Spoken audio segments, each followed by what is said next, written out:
What up, motherfuckers?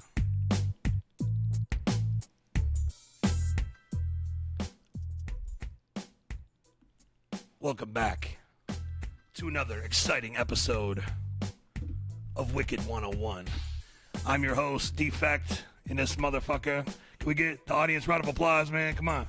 Where y'all at? We got a live studio audience tonight. Oh, man, it's going to be a great show tonight. I don't know if y'all motherfuckers are ready. We only got 9 people watching. But look, for those that don't know, my name is Defekt, and this is Wicked 101, where we school you on the wicked shit. And history, sometimes it can be a history lesson. Sometimes it's going to be some up-and-coming bullshit, you know, some people, you know, some up-and-comers. You know what I'm saying? We're going to get up-and-comers on here, too. It's not going to be just history. But look, tonight we have a great fucking show for you. I got a couple notes. Let me pull my notes up real quick, because I don't think you guys are ready for this. I don't think the underground is ready for what's about to happen tonight. But look, so tonight we have legendary underground super producer Fritz the Cat in the motherfucking building. Can we get another round of applause? You guys got to be on this shit. You know, with a round of applause is needed. You need to just I shouldn't have to like tell you. Let's just get the round of applause going. Countless underground, countless credits. He's got countless. I tried to count them. I couldn't count them. I ran out at like 305. I was like, this is pointless. I'm just going to say countless because there's a lot. Everything ranging from ICP, Twisted, to underground people like myself, Ajax, Tally Demon, all kinds of, I mean, he's touched so much shit in the underground, right? This motherfucker has been around since the underground wicked shit scene since about 2000, I would think. And I think the first, probably even before that, motherfucker, you know, I think the first time he was appeared on a wicked shit album was Freak Show. If I'm not, I might be mistaken, but I think that was the first. Before that, though, motherfucker was, well, I'm just going to let him tell you about that shit. But look, he's currently the primary engineer over Magic Ninja Entertainment, where he engineers for Twisted, Blaze, Boondocks, pretty much everybody that's going on over there, you know. But he also does shit for underground artists too, you know, like myself. He just mastered the new Staples album. He's on the grind, man. This motherfucker, if you're gonna pay him, he'll fucking do it, right? Yeah, he might be whack. He'll take the money. He doesn't give a fuck, right? So look, we got a great show for you tonight, though. He brought his fucking guitars. He brought his bass. He brought a fucking whole. I wish you guys could see this. He brought like a whole fucking rig. He's got a keyboard and a drum machine and a synthesizer and a fucking mixer, and it's all patched into my shit. I wish you guys could see it because I was gonna go to Micro Center and buy a second camera so you guys could see it. But here's what happened. Detroit has been under a crazy, like a couple days ago, there was a big windstorm, right? And the windstorm knocked out power from here to Timbuktu. Luckily, this abandoned school was not affected, right? So luckily we have power here thanks to Fritz running power from next door to the abandoned school.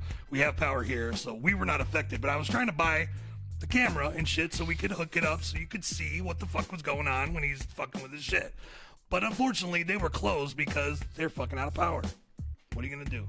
So y'all ain't gonna really get to see that, I don't think. Maybe we'll find a way. I don't fucking know. But look, without further ado, let me get the motherfucker out here. Give a warm welcome to my homie, Magic Ninja Entertainment producer extraordinaire, underground super producer extraordinaire. There's probably a Grammy in there somewhere. He probably just didn't get credit for it. But look, give it up for Fritz the motherfucking Cat. Hey, this motherfucker. Somebody said boo. Can we get security to kick out whoever said boo? That was me. Oh, that was you? That was you. You got my money, dude? You said you were going to pay me $50. Fucking do this shit. I don't think they can hear you, man. You said you were going to give me $50, I think. I still can't hear you, man. Is your mic on? My mic's on, dude. I can hear me. Oh, okay. I don't know. I can hear you now, but a minute ago I couldn't hear you. Yeah. Fritz the motherfucking Cat in this motherfucker, man. What's going on, man? How you doing? I'm doing pretty good, man. Enjoying myself. Yeah? Nice. You got a herd of people here. Yeah. Say what up, everybody, man. Shit. Hey. We got Toxic in the building. We got Wednesday in the building. The Hybrids in the building. We got Annie and Mary in the building. We got a whole fucking. We got We got people to round applause when we need it. We don't have to hit the fucking wherever the button. I don't know if that's a demonic laugh. That wasn't the.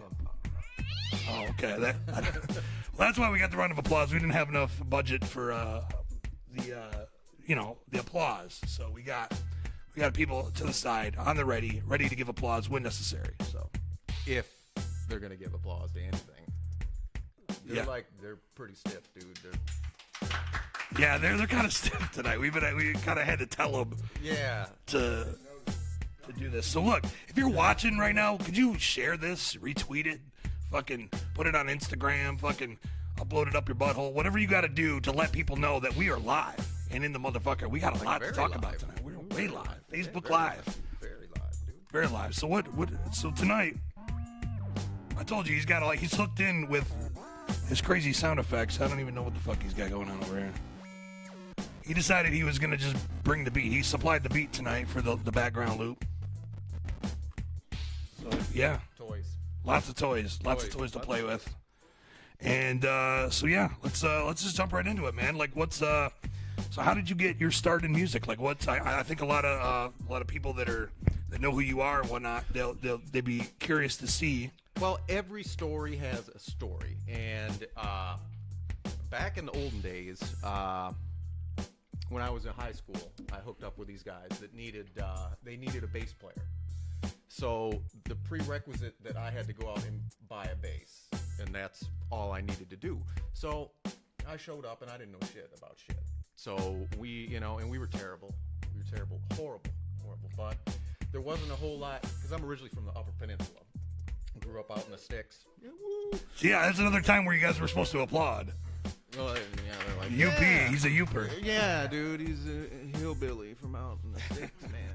So, I mean, we were terrible, but we were like the only, in our high school, we were the only thing really going on, and we'd play these frat parties at Northern Michigan University. And so we'd play for beer because, we're 17 years old, 16, 17 years old. You got to talk into the mic, man. Hey, I can hear me, dude. I got all this shit here on the floor. I know, man, but like you keep moving your head and like you drop out and I can barely hear you. Okay. But when you're talking to the mic, I can hear you really good. So, what I gotta be right up on it? Right on the mic, just like you're talking sweet nothings in the ear of the listeners. Well, anyhow, so we'd play for beer, and we were terrible, but people didn't care because we were live, loud, obnoxious music. So, right. That's all you need, right? And so, and we ended up getting so that we weren't bad because we play in the jazz band at high school, so we'd get to like rehearse during school and then rehearse playing in the band afterwards. So that's really where I, started playing and getting into music. And my senior year, I was doing electronics too. I got into electronics. And so my mom knew this woman. She's like, well, I got this guy who knows some stuff about music. Well, the dude, let me call him. I had no idea who he was. Turns out he was the Rolling Stones road manager. Wow. And when he wasn't on a tour with the Stones, he was hiding out in Marquette, where he lived on kind of the off season. So he schooled me on, back when I got in the grind, you had to just go out and work your way up from the bottom. But he was like, nowadays you got to go to school for it. And I was like, okay, well, I sucked all this information in. But I was also getting information that you get into music and you stay poor all your life. So I wanted to go to school for which for us has kind of proved true, right? Well, we'll get into that kind of later, but that $50 I was talking about earlier. I can't hear you. I think your mic's dropping out. For gas money to...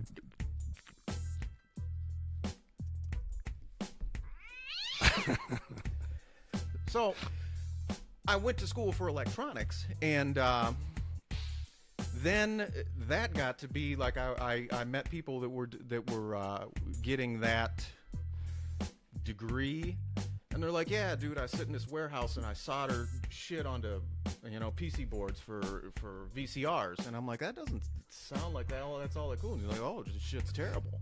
So I ended up taking it was a physics class. It was the science of musical sound that dealt with synthesis and recording and all kinds of cool jiggy shit. And that sold me on, okay, I want to get into recording, like what Chooch had told me, you know, the Rolling Stones guy. So I ended up moving down to Detroit to go to the Recording Institute of Detroit.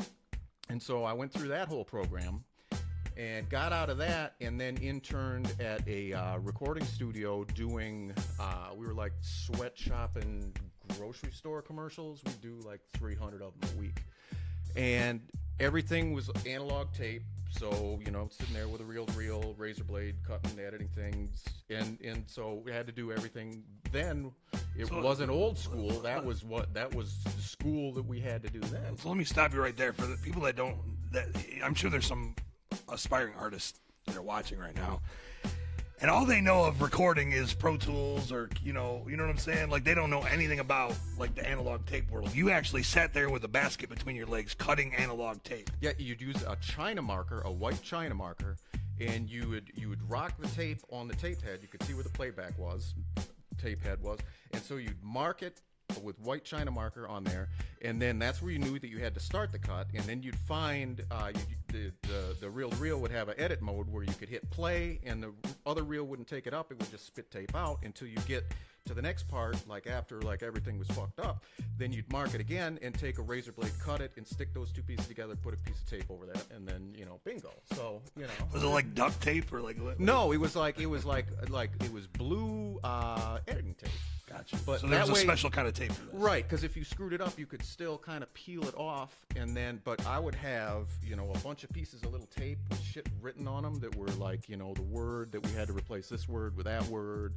And so, and then we'd have to, you know, we'd do this dance where, okay, you got the voice over here, you'd have to play that back, and you'd have to fade music in and out and to record it onto another reel-to-reel to make the commercial. And then if you had, like, you know, we didn't have the, you know, super cool technology for like that, you'd have like a CD player, you'd have to have shit queued right up, and you'd hit play on that, and then if you fucked it up, you'd have to do the whole goddamn thing over again. And it was like, seriously, we'd write scripts on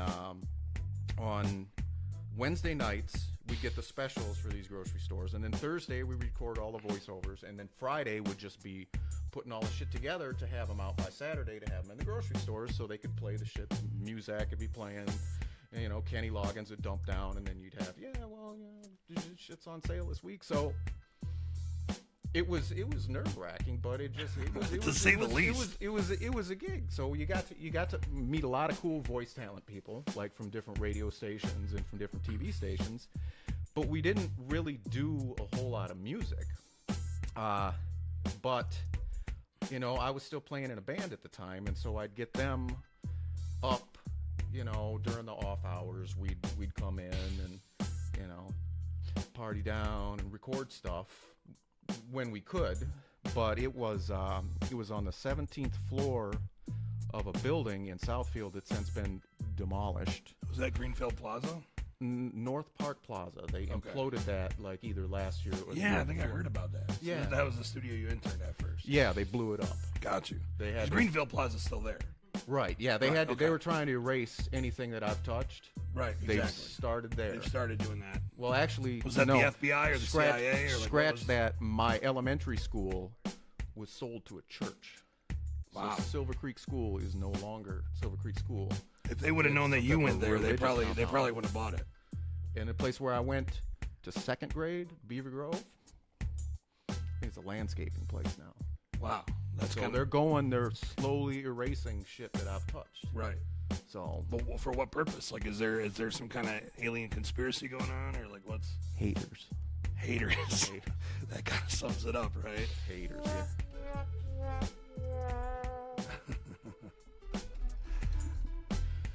So where were you? Where was I? Well, so I would do music personally, but then I got involved with through the band I was playing with, this guy who was working on a movie that needed people to help him do the soundtrack, and his budget was nothing. So, As most people's budget is. right, when you're starting out. So I recorded the bands for the soundtrack. I actually went over to Ann Arbor and recorded a harp on location. It was pretty amazing. And the bands that were involved with it were pretty cool. The one problem that we ran into is when we were recording them, again, we're on the 17th floor of this office building that's an office building. So nights and weekends, they shut the air conditioning off because nobody's in there. Office hours. So it's in July, hot as hell outside. And we're recording it at night over the weekend, and it had to be upper 90s with stale air and no air conditioning. Windows doesn't open up. So we had fans blowing hot, stale air, and then had to seal the drummer up in a booth. And it seriously, he had sweat outlining him playing, and he schooled it, but it was just... So we record all the shit we did. That's recording 101 right there, man. Like it ain't supposed to be like that. It's supposed to be, a little nicer than that. Yeah, well. You get that impassioned performance when you are having heat stroke. When your body's getting ready to shut down. Yeah. One way to do it, use a lot of drugs. The other way to do it, record where there's no air when it's 100 degrees. Right. So you interned up there, and I went to recording school. Well, I interned for the dude for like 6 hours. I was supposed to do like 30 hours or something like that. I interned for like 6 hours. He's like, start Monday. You have a clue as to what the hell you're doing. So was it a paid gig? And the reason I asked that is because when I went to recording school, they said your first gig, you're gonna be somebody's bitch. Like you're not gonna get like a dope fucking gig engineering somebody dope. You're gonna be somebody's bitch, And was that the case for you, or was it actually, did you start out as somebody's bitch, or did you just really? Were you just getting the super jiggy gigs all the way? And again, every story has a story. We had to do a 6-hour internship, and then we had to do a 30-hour internship. The 6-hour internship, my first gig, was a song called something about the underground, but it was this group, Detroit Rap Mafia, that got a good name because they were part of the biggest cocaine bust in history up to that time. And what happened was, because they were rapping about all the scandalous shit they were doing, the FBI came in and subpoenaed the tapes because they were like talking about all the shit they did. Because that was incriminating. They were actually talking about some real dirt. A whole slew of people went to prison on that shit. That was the first song I worked on. It actually, there's a video of it out there. I'll Detroit Rap Mafia. They can Google Rap it. Mafia. Papa J Smooth. Yes. So you engineered it, or I helped mix it. Greg Riley mixed it, but basically I just pushed faders up and hit play on tape. So it wasn't heavily into it, but I remember working on that, and I remember seeing that like late at night where they played the video, and I'm like, holy shit! I mixed that motherfucker. Well, I helped mix it. I didn't. But at least I got to touch something. Anyhow. Right? Yeah. You twiggled the knob or something. Right, but then afterwards, when I went to do like the 30-hour internship, the guy knew I knew what the hell I was doing, so there's no point in just making me his bitch, even though I ended up kind of being that. But so then I ended up working for him and doing kind of dabbling with it, and I was still doing on the off time playing with people. Over in Ann Arbor, and hanging out at rehearsal spaces and meeting cool people in bands. And I always had my little 4-track recorder that I was always recording shit live or with whoever was rehearsing. So it was always like, okay, record it and end up with all this jiggy shit, and always just kind of working on music. So but then the engineering I was doing really wasn't for music, but with this soundtrack I started doing more, working on music more. But the guy ended up from that movie, it was called The Four Corners of Nowhere, and it was one of the first movies when they finally put it out to get played on the Sundance Channel on cable. They played it on that, and the whole gig was everybody was going to get paid when the movie was released. Right. So we had a song that actually we helped. It was like the main song that they played, like this dude. It's really important part that we helped compose the song. And so we were going to get paid for that. We were going to get paid. One of our songs got played in the background. Everybody was going to get paid. I noticed you're saying we're going to get paid. That's because that was in 1993. Yeah, you're still waiting on the that check? movie has still never been released. Wow. They tried to put it out on DVD like, maybe 3 or 4 years ago. 4 or 5 years ago or something. But I think the guy was like, did the math and was like, okay, I have to pay all these people, because the guy went on to do. He wrote like a best-selling book that got made into a movie with Emma Watson. And then he was also there was a TV series that was called Jericho that he was one of the co-writers and co-producers for. So the dude went on to do some shit. And what I got out of all this time of, baking in the hot studio and doing shit and driving over to Ann Arbor, I got paid a fifth of wild turkey that was left over when we finished everything. They're like, here, well, you just go ahead and have that. And that's what I got. And I'm still waiting to get paid for The check. Yeah, You've been checking that mailbox every day. Haven't Well, you? once it gets released, when the DVD finally comes out on the 30-year anniversary. Right. So, four corners of nowhere. Well, I'm waiting for that shit.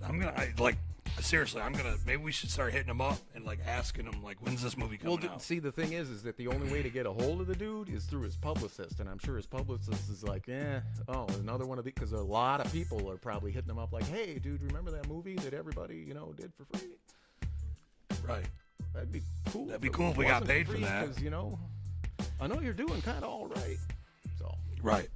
But but that's all part of it, dude. That's part of the game, man. You know how much pro bono shit I did? Well, yeah. I'm looking at you, Staples. Well, yes, I just called you out. Well, you see. Well, that's I think that's kind of a way to weed people out of it, because if you get into it expecting, okay, well, I'm just going to get into it because I'm looking to get paid.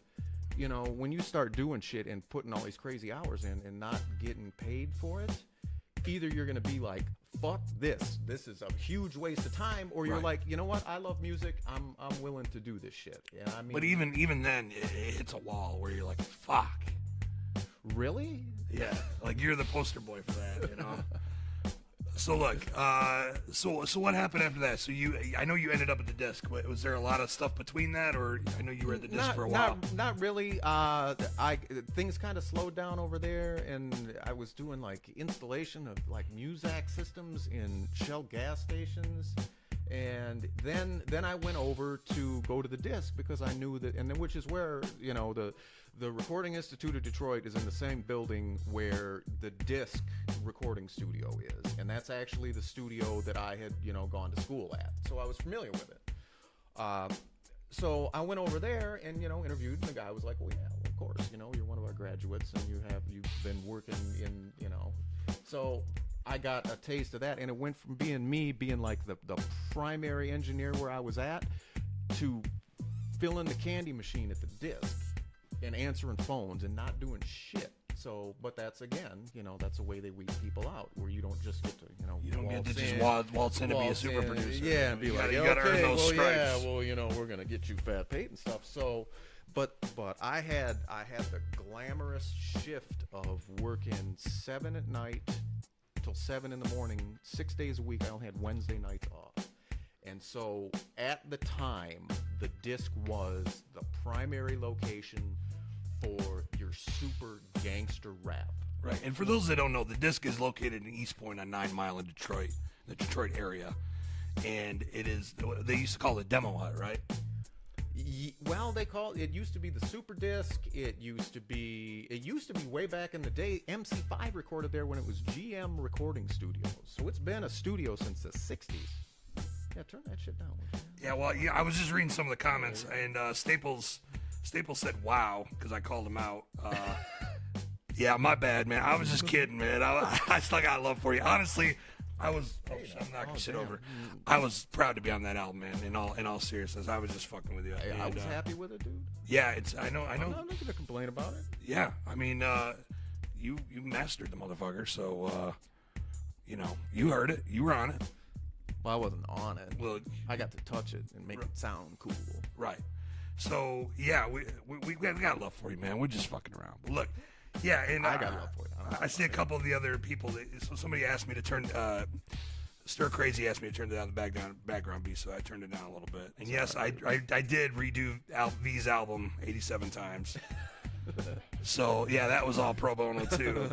That's true. And what else we got? And yes, Toxic, I did mix their album for Food. I just told bring your girl over here and cook me some deliciousness, and I'll mix it. But that's that's part of the game, man. Sometimes you gotta some up and comers. You gotta I recorded my buddy Jeremy's band in my basement in Royal Oak back in the day, and basically I got paid. They bought like a quarter barrel of beer, and I remember mixing it in my bedroom because that's why I had my recording shit set up, and I had a pitcher of beer with a sports bottle straw in it, and that's a bad idea. When you come to mixing techniques, that's not one of them.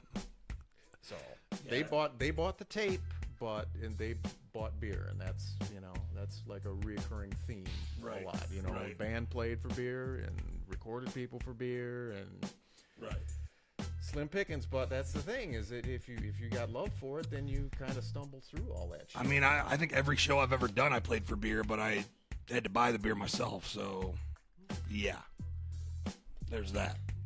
It's gonna be okay. It's gonna be okay, dude. So you worked at the studio called The Disc. You worked your way up through with humble beginnings as the candy guy. Stocking a candy machine. And before you knew it, making you were coffee. Making coffee. Making sure people were fed. Yeah, making sure people are fed. I bet they sent you to get pizza once or twice. No. Yeah, actually they did. But I mean that's shit you do, and then you get to meet the people, because we had, even though we had, it was like definitely the rap hangout at the time. We'd have people that, because the Disc was started by one of the engineers that worked for Holland Dozier Holland, that were like the songwriting guys for a lot of Motown hits. So they knew a lot of the Motown people, and the guy who ran the recording school actually worked for Motown as a mastering engineer. So they knew a lot of people in the game, and plus, like, back in the 80s, the Disc was the hangout for Parliament Funkadelic, George Clinton, and all his crazy people. So those dudes, when they'd roll through, wow. Yeah. Wow. I've seen some things. I know. That's why we're trying to school motherfuckers. It's Wicked 101. Like, if you were on my short list, man. Once I decided I was going to do this and I was going to school people, you were on the list. You were like top of the list. Like, I'm going to get this motherfucker on there and tell these motherfuckers what's up. Right?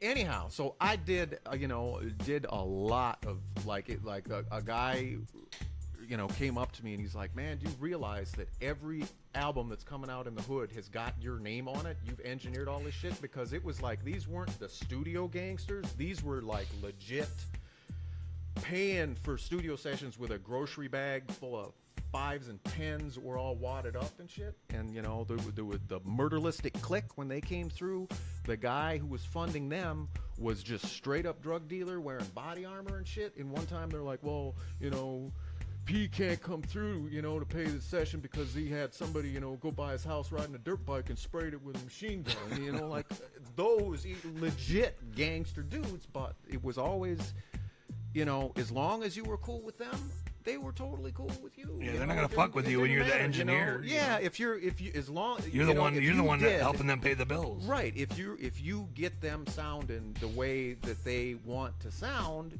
it doesn't matter.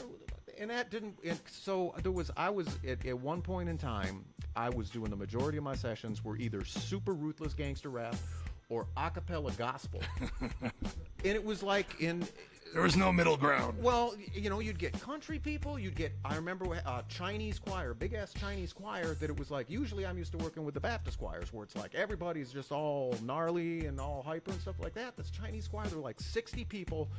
The guy would like point down, everybody would sit down on the floor and shut the fuck up. There wouldn't be a peep. Then they'd get up and they'd sing their ass off, and then whoop, and sit right back down. Right. You've seen some things, man. I've seen some things. I've heard some things too. But it gives you, and that all helps you develop kind of musically, because when working with people, like when you got guys like Amp Fiddler that were coming in and doing, you're dumping the remixes or they're adding shit to songs, when you can see how they work, you get to see, okay. And then you got like Tony Green, who played like all the bass guitar on shit for like Snoop Dogg and stuff. you know, he would come in with his production crew that had been working out with, you know, Death Row Records. So you'd see how those guys would work. So, you know, you just always try to pick shit up and try to be humble and not try to, you know, I don't know what I'm doing, because you don't. At the end of the day, there's always somebody that's farther. way, way, way cooler than you are. Way cooler. And That's a good way to say it. That's you know, that's some seriously good advice. There's always somebody that's way cooler than you are. because you'd meet just really gifted people. And I mean, I've spent, you know, a lifetime fucking around with music, and it's been through hard work. I can't pick stuff up and, you know, just be able to play like piano like an angel or play a guitar, you know, like Joe Satriani. I can't, you know, everything's been hard ass work to do. I just listen to a lot of shit and, you know, and watch and soak shit up like a sponge. So, Right. You know, and that's important shit to do. Exactly. So you worked at the disc, and that's how, correct me if I'm wrong, that's how you met Twisted, right? I knew them when they were House of Crazies and would come in, and I knew them on site. Usually they weren't Because recording. you were already working at the disc when they were recording there as House of Crazies. They weren't recording there as House of Crazies. They'd record everything on Brian's 8-track cassette recorder, Right. and then they'd bring that into Tom Robinson to throw into Sound Tools to master everything. Gotcha. So I knew them from them coming in. They didn't really record there, but I knew them In the early days. And that's how I met ICP, was them coming there to do show tapes. Because Right. actually, I think the first credit I got on anything psychopathic related might have been, I think maybe Jekyll Brothers, because I had helped edit show tapes, and they're like, yeah, and Fritz from the disc, you know. Wow. And that's how I didn't realize that. I I thought it was Freak Show. I and that's incorrectly how, spoke earlier. And my that's bad. and that's I didn't even realize it till like later when I was filming some shit. I'm like, holy shit, they gave me a little shout out on Jekyll Brothers. I think it was Jekyll Brothers. I'm pretty certain it was. Wow. So that's how I met them. And then Twisted came in after they had done Most Tasteless. They were looking to record their new album, and so they were kind of feeling out, okay, because they had, you know, there had been some shit that happened with Most Tasteless, and, you know, like with them getting sued for using samples and stuff like that. So they were trying to find, you know, when you have been doing it long enough, you want to get an engineer that you're comfortable with. Right. You know, For sure. and that's one of the things, is you're kind of the interface where you've got somebody who's a creative talent, and you've got to be able to take that and get that on tape and handle all the technical aspects without them losing Without their- hindering the right, creative exactly. flow. You just know? basically, I'm an interface in between the creative talent and this herds of wires and shit that's going around. Right. So the smoother you, and so that's how I got to develop a relationship with them, with doing Blaze's very first thing. Right. So you did the what was it, the self-titled EP? Yes. Lazy Dead Homie. Yeah. And you did all the beats for that too, didn't you? I did. Some of them was strictly me, and then some we were doing as Sister Cirrhosis Sound Squad, which is what me, Jamie, and Paul would call ourselves, as kind of a production team, where they'd bring me strange samples, or here, play this, or, you know. So and it clicked, and it turned out well. So then they're like, well, why, we're going to be working on our new album, you know, do you want to work on that? And I'm like, well, hell yeah, because it was right up my alley, because I was playing, you know, I grew up playing hardcore punk, thrash, and then working with all the rap stuff, that was a perfect mush of those two things there, and a bunch of other shit, you know, where you got all these crazy musical ideas, and you can put it out there, and they would be like, yeah, that shit's fresh. If I would try to do something like that to some of the ruthless hardcore gangster rappers, they're like, what the fuck is that? No. Right. No, I want 808s and gunshots, you know? I want a that shit. carjacking skit. Right. Exactly. Right. Screams and exactly. gunshots. Exactly. So I really I love 40s being and able blunts. To, I loved being able to do, you know, just be able to flex creatively like that, because it was like all this shit, a lot of this every day when I went into the studio, I'd have guitars with me, I'd have basses with me, I'd have sound modules with me, I'd have all the shit with me. You'd hook it all up, and then we just, make shit. And then after a while, when they were like, well, okay, this is costing us a lot in studio time, that's when they're like, okay, well, we're gonna build a studio at our spot. And that's when Alex started coming in and being, hey man, how would you feel like coming and working for us? Right. So, and at first you were like, fuck that. I wasn't like, fuck that. I just didn't say yes or no. I'm like, well, yeah, well, let me think about it. But I mean, I knew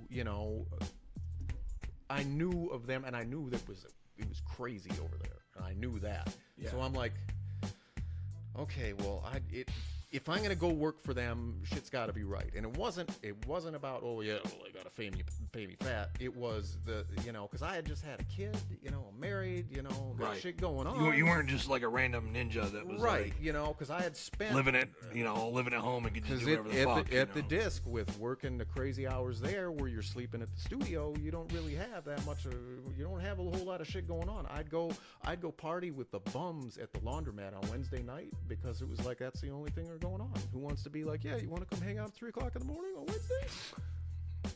So you go hang out with the bums at 24-hour laundromat. Or Drinking 40 bottles with the bums that are staying warm in the laundromat. John R. and 13 Mile. There was a little wedding chapel right there in the strip mall too. So you get the drunk people from the weddings and stuff and hang out with the bums too, and everybody be partying. Right. Cool, yeah.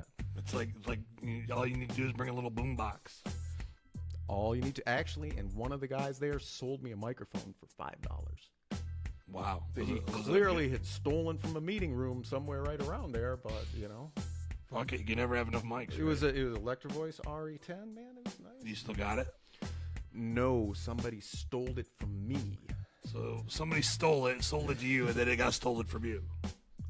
Well, that's the game, I guess. That's karma, right? Right. Because he bought stolen merchandise. No, yep, and it came back to bite me in the ass, and I didn't get to enjoy it. Right. Like I thought I should have. So Alex came over there, and he tried to get you to come over, and it took a couple tries, and finally... And so then that is when they hired Mike P. To go over there and engineer for him.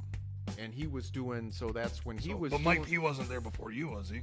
Yes. Oh, he was there before you? Yes, because that's who Alex got after I was like, oh, and I didn't really come back, and they just needed somebody. So they got Mike P. And that's how he got involved with them doing Bizarre Bazaar. But at that point, you were already doing beats and working with Twisted, right? Right. Like and you then had already had a relationship going with Twisted. And then what I would do is then for a while on Tuesdays, I'd go over to the Lotus Pod to record Twisted over there.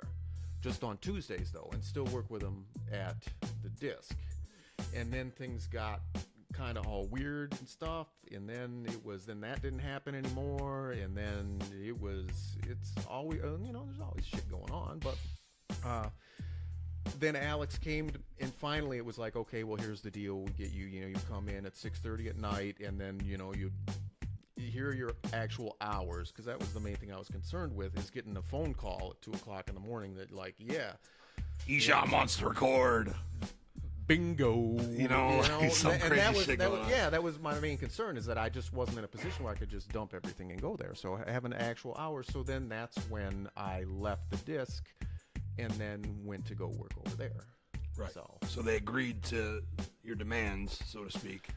And it really wasn't a whole lot of demands. It was just like, hey, well, let's not be all crazy. I need something that works, Right. And Alex was really cool about that, and so it was, and again, going over there, you've seen lots of shit. Because again, I called it Thug Rule Studio, because I'd go in and Isham would be there working on some shit.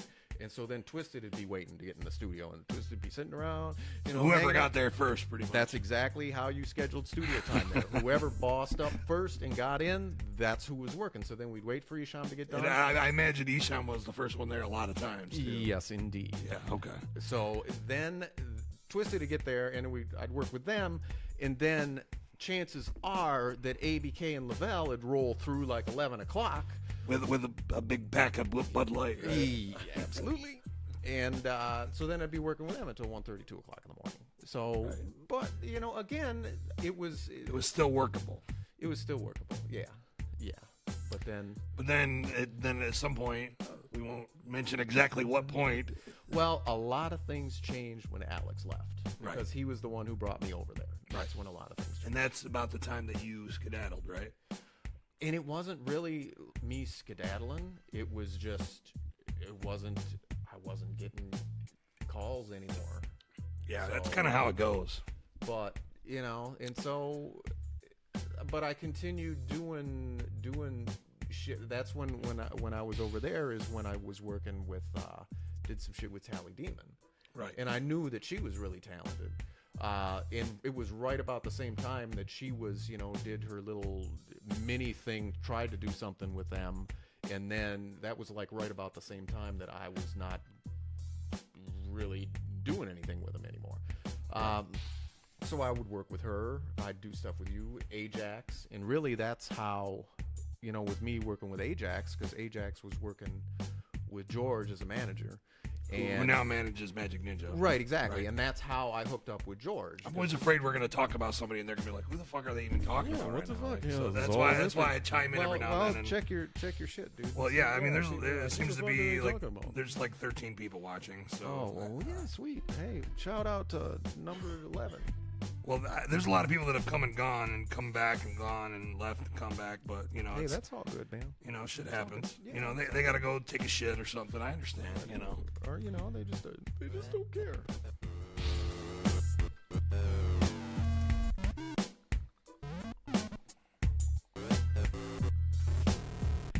He's playing with a synth that I actually bought him for Christmas.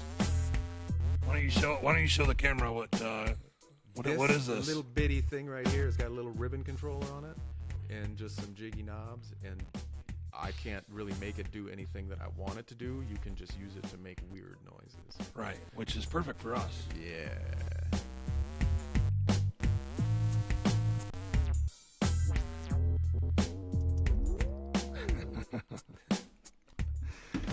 Yeah. So you left Psychopathic, working there, and then you kind of did the independent thing for a while. You did my album. I built it. Had a studio at my place in Southfield, so I'd have some, and then I would do. And it wasn't like gangster rappers coming over every night. It was a select few that you trusted. Yeah, yeah, exactly. And I actually worked with these women who were the nieces of Levi Stubbs from the Four Tops. And boy, could they sing, And so, you'd get just little stuff like that just to keep working, And you knew it was like I didn't have like this wonderful setup at home. It was just like you just get the money together to buy another piece of gear and another, and half-ass a booth together. And then Defekt needs an album, so he's going to buy you a computer. Oh, yeah, exactly, because then with Defekt's album, we were trading beats for, like, software and beats for this and then engineering for this. It was the barter. We called it the barter system. Yeah, at one point, I actually bought you a lawnmower to do remixes for me. Yeah, and then and then you had Tally Demon doing, it was part of the whole thing, and then Ajax, where it was all kind of this virtual, there wasn't any money exchanging hands, but everybody was getting shit done. Yeah, because what it was is like I had a Home Depot card, right? So I'd go, and I was like, well, I don't have any money for this, but I want to get this done, and I want you to do it. So what do you need? He's like, well, I need a lawnmower. Okay, well, we went to the fucking Home Depot and shopping cart. We bought a fucking lawnmower, and that was his payment for Tales from the Crypt Revisited. I think it was. And that works for me. Fuck it, right? Hey, as long as you're getting something. Yeah, exactly. It doesn't have to be money, because what are you going to spend your money on? You're going to have to buy shit anyhow. And then you just happen to be, the hookup where you were at, so that you were like, well, yeah, I can get you this, trade you this baby bottle microphone for, for a couple beats, a song, or a couple beats, whatever the fuck it was. Studio. Yeah, exactly. You got half the studio, me just fucking giving him shit so we could record my album. Right, exactly. Well, fuck it, right? Hey, it works. It worked. Man. It worked out. It works, man. So then, so you did the independent thing for a while, and then, of course, Twisted left Psychopathic, right? Everybody knows. Not like we're dropping knowledge here. Holy right? shit! When did that happen? And so Twisted leaves, and they started Magic Ninja Entertainment, and You want to play a little bit more? No, I was just digging around. Just adding some little accents there.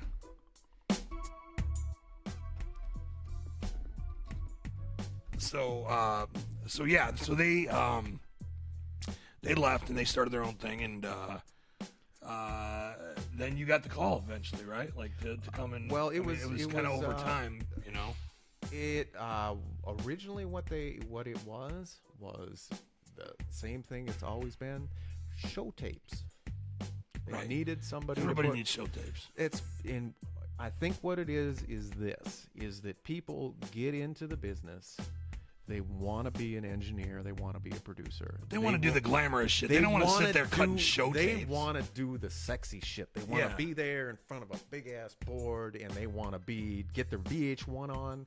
And doing show tapes is not that gig at all. No, it's tedious, fucking annoying work. But it was like that. I mean, that was my first gig was freaking editing shit on tape. So it's like, you know, editing I've been doing forever. So it was no big thing. And plus, not only was it, you know, a paying gig, but it was a paying gig with your own hours. With George and first it was George and Ajax, then it was George and ABK, and then it was George and Twisted, and then. So I started doing more and more stuff with them, and then when they were going to build their studio is when, because I remember that first gear list that George gave us from Sweetwater, and it was a list of all the shit that he didn't need but had the highest profit margins, and we were like, what do you need? You know, $50,000 worth of shit. Fuck this. This is what you need. Right, exactly. So, you know, we helped him pare that down to get a reasonable. So he was like, okay, well, you know, you want to engineer for us? And I'm like, absolutely. Yeah. So why not? I ain't doing shit. I'm fucking putting roofs on places. Right. Yeah. Exactly. Is that on the side while you weren't, you know, between doing all the musical gigs, you were. I don't want to put you on blast, but you're a contractor, so you also do that kind of shit on the side. I'm actually a licensed Michigan residential builder. Right. So if you need some beats and you happen to have some extra tools, maybe you know somebody that needs a roof. I mean, we can barter, man. The barter system is in effect, you know. I've been on roofs 2 days in a row now. 2 days in a row. Replacing shingles. I know. On Friday, and then today, Mary's neighbor, his old ass TV antenna in the windstorm blew off his roof and was hanging there by the coax cables. Right. And he had just had surgery, so I had to come out the window on upstairs of his house, get on a ladder, crawl up, shimmy across, cut the thing down, lower it down with a rope to get the shit off his roof. That was earlier today. That is what the superstar producer life will get you. Exactly. That's so true, man. Like, this is Wicked 101. We're schooling y'all motherfuckers right now. Yeah, it's not. Right now, the last couple days, we had, like, the big windstorm. My backyard, not here, because this is an abandoned Detroit school, but my backyard back home has shingles literally strewn throughout my backyard. So I feel the pain, you know. So you ended up back over there. You did some show tapes. All of a sudden, you're the fucking producer again. Engineer, rather. You're doing some beats here and there, but you're engineering shit, you know. Mm-hmm. So that's where we are today. And me and you actually, neither one of us are employees over there, but we both kind of help out over there, right? So right, yeah. And so I do the radio show, and you do the engineering. Well, because when at first it was Twisted, and then Blaze came over, and so it wasn't like we had this super duper roster. So, there was still, there wasn't like the constant work, but then we started picking up and they started signing more people. And then, I did Blaze's production and engineering on Blaze's shit. Casket Factory. Yeah. And that turned out super well. I actually engineered on that too. That's right, you did. I recorded ABK's verse. That's true, you did. I did. Not as ABK. It isn't like, let's clear that up. You didn't like record ABK's No, verse. I wasn't pretending to be ABK. Yeah. I engineered ABK's verse. Okay, yeah. At the Sweat Lodge, which is appropriately named, by the way, because you're either sweating or you're freezing in that motherfucker. So that's a whole other topic of discussion. Maybe we'll get ABK on here sometime. Who knows? Who knows? Man. Who knows? Maybe he'll do it. But wait till you hear what I got for next show. That's coming up a little bit later. Yeah, you already know. So and then they brought Lex in, and then working with him was dope as hell because he was, he's totally different style. Super cool dude, by the way. Super cool dude, but and he happens to like my type of production, so that worked out well for me to be able to do that. And then they just started signing more and more and more and more people, and so. Now, earlier this year, because it's been cranking. Last year, it picked up and picked up and picked up, working, mainly working on Twistin's album, but doing Lex's, and then now, okay, they plan on releasing 11 projects this year. So you're working. You got a lot going. We're gonna talk about what you're working on in the next segment here. Now, back, Dark Lotus, Black Rain. Right. We recorded that from start to having nothing, absolutely nothing, no beats, no lyrics, no nothing. From start to handing it in after mastering, 22 days. 22 days. That's unfucking believable. And ill-advised, by the way. Ill-advised, and I told Alex, I said, I just want to let you know that just because we did it in 22 days... Doesn't mean we should do this all the time. Think that that's the amount that you're like, okay, well, shit, that means we'll just schedule every 22 days a new album, because it's like... It doesn't work that way. Yeah, that was so we're kind of... The good thing about the way that they're doing this is we got, because they got a Guerrilla Voltage that does their stuff out on the West Coast, and then I did some production for them. You got Lex now that... He's doing his stuff in New York, so it's not like we're all trying to get into the studio and having one engineer record everything. They're all spread out, right? They're and doing then their own things, but you're kind of touching all that. Right, all that right. shit, Because right? you got Young Wicked, that's an engineer in his own right. That is either he came to town, slept in the studio, recorded shit himself with his I ran the mic cable back into the booth so that he could record shit on his laptop while he's in the booth, and. He's also recording shit out in Denver. He sends it to me, and then I mix it, and so everything's kind of a work in progress. But you've got all, and Boondocks has got his guy out in Seattle or wherever the fuck he's recording it. But so everything's kind of getting together, and then it's just assembling everything. Right. Because they got some fly shit happening right now, man. Yeah, and a lot of shit you can't even talk about. So we're not going to talk about it because that's just what it is. So look, we scheduled that portion of the. It was supposed to be a quarter of the show. It's been an hour already. So let's cut to let's play a couple tracks. You gave me some music from some of the stuff you've worked on. What do we got? We got it's the Dab Life. Why don't you tell us about that real quick? And we're gonna play that. Well, that and was back when I was doing shit with Ajax.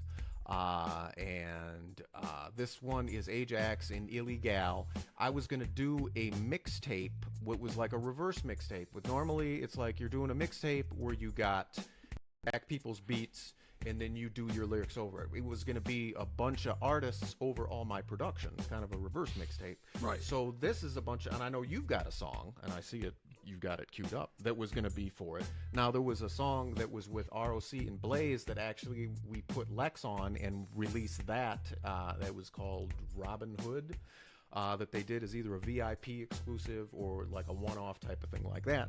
But that was from that mixtape. So this stuff is from a mixtape that never happened, but I was like, this shit's got to come out. So and this is, we put Tally Demon on the hook, and this is actually Illegal put it out on her SoundCloud. So it's Ajax, Illegal, and Tally Demon all on one track. Yes. And then after that, we're gonna play Tally Demon, Where the Sun Rises, where you also produced that. Well, this was part of she had done that for had over in Cleveland, had recorded it, and it was for, this is the remix of it, and I redid the music to put out on her EP that she put out. And I thought it turned out well. She's probably listening and be like, don't you fucking play that song. She wants me to play something else, but this is so dope. She raps so well on it. And I agree. I think it's a great track. And actually, I know she's mad at me and throwing shit right now. So look, we're going to play a couple tracks. We'll be back. I'm going to go take a piss. We still got a lot to talk about. We're going to take questions via Facebook if anybody's still watching. If you haven't fallen asleep yet, we still got a lot of cool shit to talk about. So, yeah. don't go anywhere, man. We're gonna be right back on Wicked 101. So yeah, so that was some dope ass Fritz the Cat flavor. And that's been chilling for a while, you know. Well, Where the Sun Rises remix, I think that's been released. But It's a Dab Life that we gave it to Illegal for her to put out, and she did that on Valentine's Day. So right. she So put it out that's then. still pretty new. Oh yeah, it's very very new. Well, the song Well, itself new to you. Yes, new to be actually being out there. It's been around for a little bit, but right. So let's see what else do we got on the agenda here. We got a couple notes here. Let's see. So I was going to ask you. I don't want you to give away too much because I know that you're Detroit underground legendary super producer extraordinaire, but I know there's probably some aspiring rappers and some aspiring engineers watching. So do you have any tips and tricks that you can disclose? I mean, anything you can give up? Well, I don't want you to give away all your secrets, man. Well, there's, a lot of the stuff is like common sense stuff that you just kind of either forget or you just kind of ignore. It's when people, I think nowadays, they want to, because they've got all this fresh technology that you can get and have that's so much more powerful than I even thought of, all the high-end synthesizers, samplers and shit like that was like ridiculously expensive. So it was like I was using what we would do when we would be, just kind of messing around with stuff is we'd take and play from one jam box into another jam box through a mixer and record shit over the top of it and then go back and forth until there was so much tape hiss from going back and forth, but we'd be able to add stuff on top of things. Now you've got the technology where you have, where you can get Reaper on your laptop and have, a multi-track digital recorder for, free to start, and then $60 if you feel like shipping off $60 to the company. But that's right. That's like that's a super pop. You got stuff like Audacity where it's free. It's free shit that gives you more power than anything I could even dream of being able to afford back in the day. Right. And so back in the day, that would have represented like racks and racks worth of equipment. What you can do nowadays. My little 4-track recorder that recorded onto cassette and sounded terrible, but I was able to record 4 different things in overdub, which was magnificent, was almost $1,000 when I bought that. Right. And that was shit that it was like, there's no way that you could record on that and release that on anything and have people like, you know what, damn, dude, that's a pro-ass sound there. That sounded like shit that was recorded on a 4-track cassette. But I still have tons of shit, and actually a lot of, I wouldn't say a lot, but a bunch of the stuff when we did Freak Show, one of the things was, because they had gotten sued over using samples, is they're like, you can't use any samples that are anything we'd have to clear. Because that bit us in the ass. So I had all this shit of just like playing and recording with people. So it was like, okay, I just got weird fucked up drum shit and guitar shit. And so we could sample that because it was because nobody would know what the fuck it was anyway. Because it wasn't. It was never released. It was never published. It was never anything. It was just, you just grab a little sniglet of something and make it into, makes it into a part of a song. So, and so, I think a lot of people want to skip now of they have all the technology, but they want to skip right to, okay, well, I want to mess around. I want to be a producer. I want to be able to put a beat together. And then I want, instantly I want to sell beats. I want, rappers to buy these beats. And, it's like you got to develop the passion of music, of actually enjoying music without being like, well, okay, I'm going to do this and then I'm going to pay to do it, because you're skipping over, you gotta serve your time, and you gotta put the blood and sweat in it. It's just really, it's developing the passion for the actual music rather than being like, well, I got, a bunch of bootleg software that I stole from the internet. I got a bunch of sounds, and so I want to be able to, just mash all that together and then have people buy it and then, get rich and famous. Right, exactly. And it's doesn't like, work like that. Enjoy the music, man. Be able to sit down and play and donk around with jiggy sounds and make shit, be creative with it. And, because even, like I said, when we were terrible. We were so bad, and I still have recordings of us. Like some of our first shit, we were so terrible. But If you want to hear that, you need to make some comments and maybe. and that's and it just. release. But that developed from there, where being able to sit back and go like, wow, well, once that kind of dies down of like, okay, well, yeah, it's just playing loud, and being able to listen to that back and go like, wow, we're fucking terrible. So then you want to put in the work to be not terrible. That was kind of me with my first album, and my, But your first album is a underground classic, as you would say. It's Well, an underground classic. Some would say. Me personally, I listened to that first album and I cringe. Like, Jesus, I was still, but people love that. And then the second album, I cringe a little bit too. But that is even more of a classic. Well, What are you gonna do? There's still stuff on. You learn and you grow. On Freak Show because it was like I've been playing bass since I was 14. I knew how to play guitar, I just didn't. When we were doing Freak Show, Twisted was like, okay, we need somebody to play guitar, so bang, you're it. And I'm like, my guitar I had was just so horrible, so they like gave me, okay, well, here's $150, go buy yourself a guitar. So then I bought a guitar and so played guitar on their stuff, and then it was like, so when I listened to stuff from Freak Show, I'm like, there's some shit that's cool, but then there's stuff like it's just like, sound that I don't like, but it's there's no way that I could go back and like, well, I'm gonna strip that shit off and play shit now, because people love the way that was, and a lot of the shit was raw, it was you had passion in it, Right, so. And you could hear it. And hear it. And that's it was like being a porn star, because you'd have like a studio full of people, and you plug your shit in, and then they're like, go play something fresh. Right. And it's like, okay, you can either get gun shy and not do anything, or you can try to play something fresh. And it's just you just doodle around, and they're like, yeah, love it, put that in there. And that's true, man, because at some point that's what it is. It's like, I know when we sat in the studio, a lot of times we'd be fucking around and be like, and then they would take it down another path and be like, oh, well, that's kind of dope. What if you do it this way? And then, you'd feed off each other, and all of a sudden you got something dope. What I really liked is because I would take some really super duper, just off the wall something, and he'd be like, dude, that's the wackest shit I've ever heard in my life. And then you build on that. I don't think I ever said that. And then it'd be like, holy shit, how did that become that? And it's all just being, Because you know what he does? This is true. We're gonna school him on a little hint here. Don't give him all the secrets away. He'll pull up like a loop, and it'll be like ching chong bing bong, like, and all this stuff. I'm like, where the fuck is this going, dude?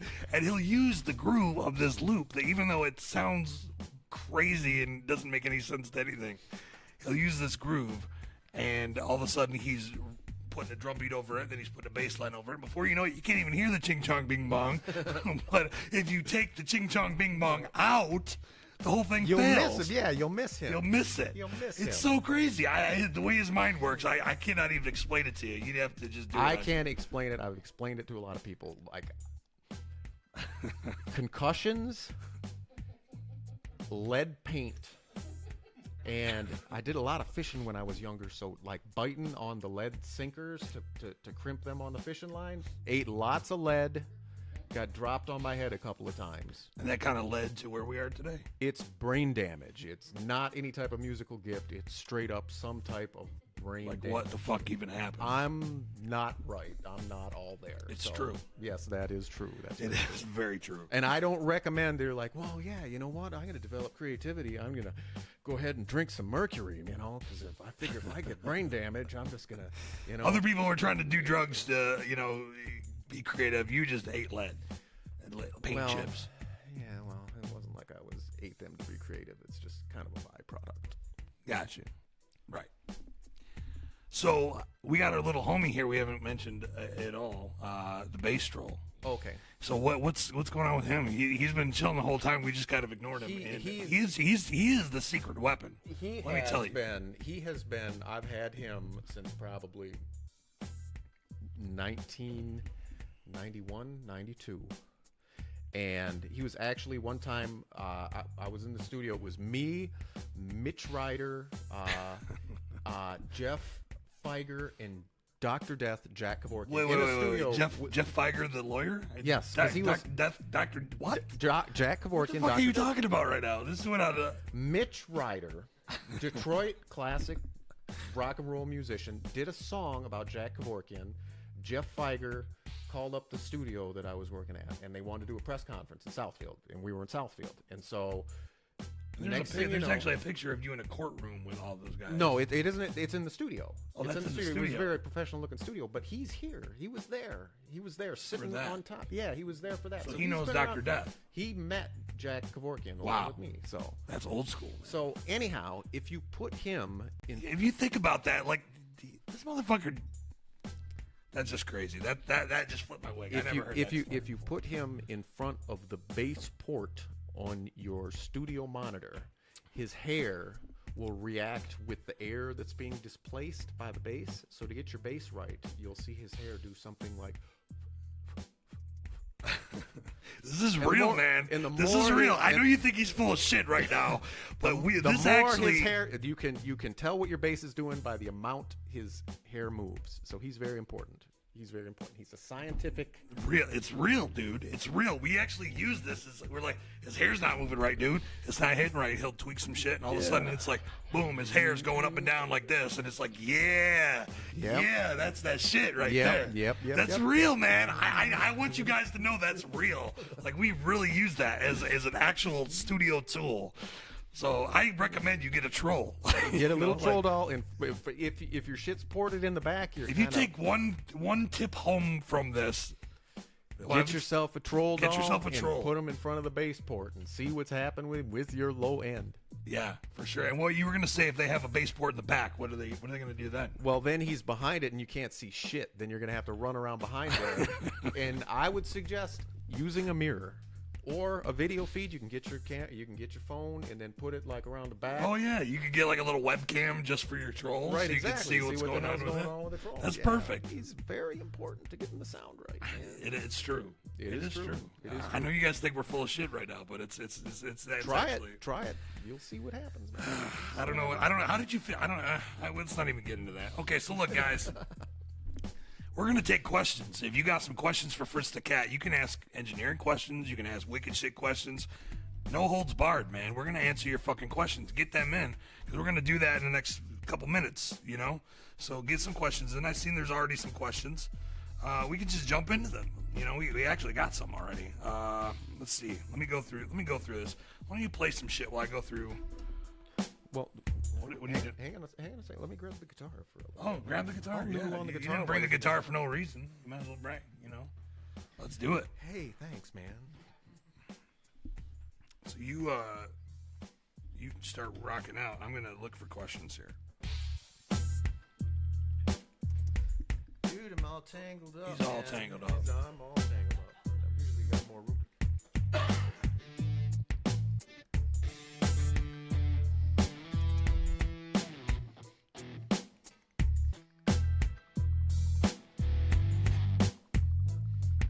I want to turn the guitar up just a smidge. And no, I was not pretending to be ABK and Air Raid. Staples. Let's see here. Okay. Keith Kosmopoulos, also known as Bad Mind, wants to know, what are your favorite synthesizers, Fritz? I would have to say Omnisphere 2 is my favorite soft synth, and I think soft synths kick ass just because the way that I got to do stuff. I know a lot of people love hardware and love being able to turn shit on and just be able to dick with it, but the way I work is I've got to have everything set up and be able to go immediately to where I was working on something. So having Omnisphere, being able to pull up and be familiar with the patches with it, that is my probably number one go-to synthesizer. I mean, I love all the Native Instruments stuff, you know, be it Massive. It's a great place to start. Yeah, Massive and Reactor. Reactor used to, back in the day before they were making like the stuff that they have now that are actual instruments for it, when they'd have like the whole user area where you could download stuff that people would make, you would find some shit that you've never heard in your life that would just be, you hit a key and it would make sounds that you didn't know what the hell was going on. And But it was dope. Great shit. And then you could get lost because in Reactor you can build your own sounds and get lost in doing that. And you sit down to make a beat, and 2 days later you haven't made shit except a bunch of crazy noises. Right. Well, yeah, and you could never have enough of that. So the Staples wants to know, where did the name Fritz the Cat come from? And obviously it came from the cartoon, right? But yes. how did you Shouts out to R. Crumb. It was a 70s. Fritz the Cat was the first X-rated cartoon that they put out in the 70s. He was like counterculture cat. He was into drugs, into chicks and stuff like that. So, like, all the people that I would work for were guys who had grown up in the 70s. As soon as they learned my name was Fritz, they're like, yeah, Fritz the Cat. So the guy that I used to work at a Holiday Inn. The guy scheduled me on the schedule as Fritz the Cat. When I worked at a studio, there was a company that would fly us out to Las Vegas to record real estate seminars. He booked, and I still have the boarding pass, he booked my airline tickets as Fritz the Cat. If anything would have happened and I would have had to show ID, I was fucked in the game because I'm flying under a fictitious name, which definitely wouldn't work nowadays. Not nowadays. And so we were like, you got a TSA agent's hand up your ass. Yeah. Well. See, I was with this guy Greg, and it was like there was issues with like either a layover or something, and he's like, how the hell do I tell them that it's this guy's name and Fritz the Cat without people are like, what? So he was like, yeah, it's blah blah blah, and Fritz Defekt. So then they pulled it up, and it was like, oh yeah, Fritz Defekt, and I still have that boarding pass, Fritz the Cat, and the guy thought it was hilarious. I'm like, dude, you are an asshole for doing that. So when Twisted was like, well, what type of name do you want us to give you credit under? Because even Fritz Van Cassie still on its own is a fucked up name. I'm like, people have always called me Fritz the Cat, so it was okay. Well, it might as well run with that. Everybody's always called me that, so that's where Fritz the Cat came from. Wow. But shouts out to R. Crumb for coming up with a damn fine X-rated cartoon cat that was into all kinds of scandalous shit. That's perfect for you. Right, exactly. You're into all kinds of scandalous shit. All right, favorite compressor plugin? Ishmael wants to know. Favorite compressor plugin? You're going to go with Universal Audio, right? Well, for doing parallel compression, I'm a big fan of the Fairchild. For parallel compression, but I also love slapping it is the Shadow Hills mastering compressor. I love slapping that on the instrument bus. Right. But the LA2A is what I've recorded vocals through for eons. That was like that's what they have at the Magic Ninja Studio. Right, and at the Lotus Spot. Yeah, the Lotus Spot. That's what they had. So you're using LA2. I need to get me one of those. A hardware one or a software one? Oh, I have software ones. I need a hardware one. Right, but you can see if you actually had the stuff with the Unison technology in it, you could actually use the. Come on, man. You gotta I know. Let's not go there because you're gonna make me feel like a bitch. All right. So Annie wants to know: was it hard for an old school cat like you to go from cutting tape to the new school digital world? And I think I'll say. I bet it was just an evolution, right? Like you kind of had to just stay with the times. Well, originally we would edit with, because when I was getting into recording over at the disc, it was like the tail end of analog with digital was just coming into its own. But a lot of the editing was done in Sound Tools, which is just a 2-track editor. So you would have to use basically the same techniques where you drop markers where, okay, I want to edit here, and I want to cut here, and I want to cut here, and I want to remove this, but then I want to save it to use for later, and then close the gap or put like spaces in between it. So it's kind of the same idea, but it's just, I'd already developed like kind of the mindset of editing. Well, this has to go from point A to point B, and then now with Pro Tools, it's just way easier because you got multiple tracks where you can move shit around. And back when I first started the disc is when they had Granddaddy Pro Tools. I think it was Pro Tools 3. We had 4 tracks to work with. But that technology to be able to... I mean, I came in the game at like Pro Tools 6, so... Well, when you could take stuff and take it off of that tape, dump it into Pro Tools, and then overdub stuff on top of that, all in the digital realm, dude, that was fly shit at the time. That was super duper dope. Right. Now, 190 gazillion tracks. And it's no end to it. You can do whatever the And fuck you want. You probably used all of them, too. I've run out of voices with Twisted twice. Yeah. So 192 tracks. Do you know what songs those were? The first one was from Independence Day when they was with Tech Nine. The one with Tech Nine, because everybody did like about 1,000 vocal tracks, and it was a whole bunch of people on there. You know, Chris Calico and Twisted, and everybody stacking their shit. And then it was a 7-beat, so he had like 900 tracks of his. Right. Just for and the we beat. just ran out of voices at 192 tracks. Wow. And then there was one for the new Twisted album that I ran out of voices with the system they had there. I know that when they mixed it, they were able to pull up all the tracks. But again, it was a 7-beat, and he's got like 70-some stereo tracks of his stuff. And I mean, that's why his shit sounds the way it does, because he's got all this super duper fresh shit. Don't be giving his secrets away. You can give your own secrets away, but don't be giving his secrets away. I'm just saying this shit's cool, man. I can't give a shout out to somebody. Yeah, you can give a shout out. Yeah, man, everybody else's shit is terrible, man. Yeah, it ain't like mine. Don't buy a 7, buy Fritz the cat page. Yeah, exactly. No. Shout out to 7, man. He's killing the game right now. But look, Stir Crazy wants to know, was I'm Different, the Twisted song, I'm Different, was it a sampled or composed bass line? That was me playing live on that. Simple enough answer. I'm different. I'm not like you. Staples says he has the same lead issue from Sinkers. Yeah, I can see that. Let's see here. Dave Adams said Defekt said smidge. That's true. I did. Luann says I'm loving Omnisphere too. What up, Luann? Thanks for tuning in.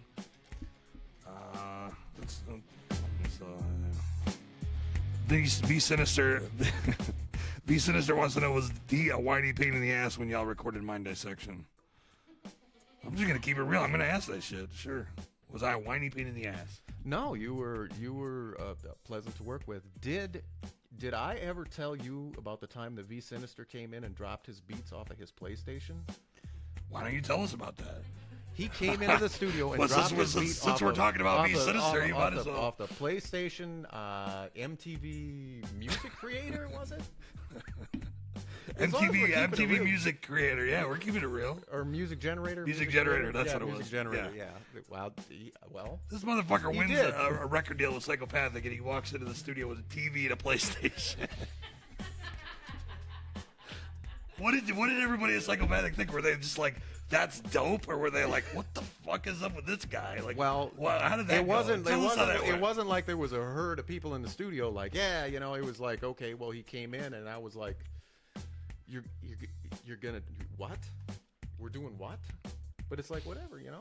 I had crazier shit than that. Disc, man, 3 o'clock in the morning, you'd have dudes blind drunk on Hennessy, you know. Yeah, what was that story you told me about Hush? I don't want to embarrass him too hard, but you told me a dope story about Hush. No, I can't do it as identifying him, but I did, work with Hush. Okay. There's this guy. What was his name? It was like Crush or something. No, we're not. No, come on, dude. Okay, we can't do that. If you hadn't used his name, I would have told the story. But I ain't gonna put him down like that. You know. My bad. But Hush would bring in this the friend of his, Marshall. He would bring this dude Marshall Mathers in to do some stuff with him. So you've actually worked with Eminem? And I worked with, because the guy that originally... I don't even know this. The guy that originally, that he was filling candy machines before I did, he got to hand the filling the candy machine gig off to me. He knew all the dudes that would hang out at the hip-hop shop that was Proof and the guys from D12. And so I got to meet Proof through Eddie. Let me just interject for a second and say V Sinister's trying to save face on the comments. He's like, let me tell you what happened. Continue. I'm sorry. I just Hey, dude, he wanted to start it, man. You know, he could have asked a legit question. Maybe we'll have V on here so he can blame you for how the album sounded. So, anywho, so Proof would come in with his SP1200 sampler, you know, and I could get, you know, I'm used to working with all the crazy shit, syncing it up to be able to dump the shit on the tape, and I could do it quick. So Proof used to love coming in and working with me to do that, and he would bring in Eminem to record on his stuff. So that's how I got to meet Proof, and through him, and this is just right before Eminem blew up. But I worked with him, and I worked with a bunch of people over there. I worked with Anita Baker. We had Busta Rhymes come in one time, and he was like, when I was leaving, he was laying on the couch out in the lounge watching TV, and I passed a guy in the parking lot who was going in, and he's like, hey, what's going on in there? I'm like, well, Busta Rhymes is chilling on the couch in there, and he's like, yeah, right. And I know he walked in, and he's like, holy shit, there's Busta Rhymes laying on the couch right here. Jesus Christ. That's kind of what it was like when I started helping out at Magic Ninja. My first night up there doing the very first radio show. I walked up there and I turned a corner and there's Kane Hodder and he says to me, "Who the fuck are you?" Fucking kid. I'm like, holy shit, I didn't know Kane Hodder was going to be here tonight. You know, he was doing that video shoot for one of the music videos they did. And the motherfucker actually choked me out that night. He choked you out? He choked me out. Like, there was something to do about they were going to call him for an interview. It was the first show they did. I think they interviewed Kane Hodder. And they were going to call him because he was off on set recording the music video. So they were going to call him or he was calling in. I don't know what the fuck it was. And George was like, "Oh, I don't want to give him your phone number." And he's like, "What, this dude?" And he grabs me by the throat and he puts me up in the fucking wall. And he's a stunt guy, so like, he did it in such a way that it wasn't pleasant, but it didn't hurt me, But yeah, he actually knocked one of the posters off the wall anyways, that has nothing to do with anything. But well, don't fuck with Jason Voorhees. I wouldn't fuck with him. I'm just saying I know what it's like to turn a corner and see a motherfucker you're not expected to see there. And that was the time that caught me off guard. But anyways, Dave Adam wants to hear a crazy Esham story. Well, I don't have a whole bunch of crazy Esham stories, but I have crazy stories involving Esham. I did a recording session with Esham's brother, James, who is his manager and the guy who ran the label. Right. He came in to the studio at the disc with this girl to do a session. And the dude is straight up legit, like not right in the head. And it was probably one of the most. And if you question that, you can watch. Esham had like a video series where he showed his brother's lifestyle, and you could see that. But and it was anyway, continue. And it was like he didn't want me to make a beat for him. He wanted to make the beat, but he didn't know how to make a beat. So he was trying to get a hold of Esham. Well, I'm going to get E in here, and then, he'll make the beat. So he's trying to make a beat, but he doesn't know how to make a beat. He doesn't want me to make a beat because obviously I don't know what the hell I'm doing. So it was this whole big circle of him not being able to do shit, and this girl just like, okay, well, what are they going to do in here? So, and then another good Esham story was that he actually, because he used to record at the disc, but then when he walked out with one of the MPC 60s under his arm and they watched him on video go out, then he wasn't welcome to come back after he stole their shit, Wait, so, Esham stole it? Yeah. Walked right out. Out of the disc? Yeah. He just took the MPC and walked out. Walked out. And he just wasn't welcome there anymore. Was not welcome there anymore. I would imagine. So, Okay. Well, all right. Is this incriminating information? Like, should we even be talking about this right now? Well, it's Isham gonna come find the school and like beat us down. Dude, it was a while ago, so it's long past. It's kind of long. It's water under the bridge. Yeah, statute of limitations, man. You know. At some point, you could talk about it, right? Right. But in another interesting story about Isham, when we went to the gathering in Peoria in 2002. Steve Stitchmore he made everybody these fresh ass leather jerseys that had the Hatchet Man on them. All leather, super dope. One of them was mine. Last minute, they get Isham coming there, so whose jersey do you think they gave Isham? Yours. So there's a picture of like everybody standing there all together. Everybody with their fresh ass leather jerseys and me with a hoodie. That's epic, dude. All right. Do we have any more questions? I'm not seeing anything else. We got, now's the time. Why don't you play a little bit?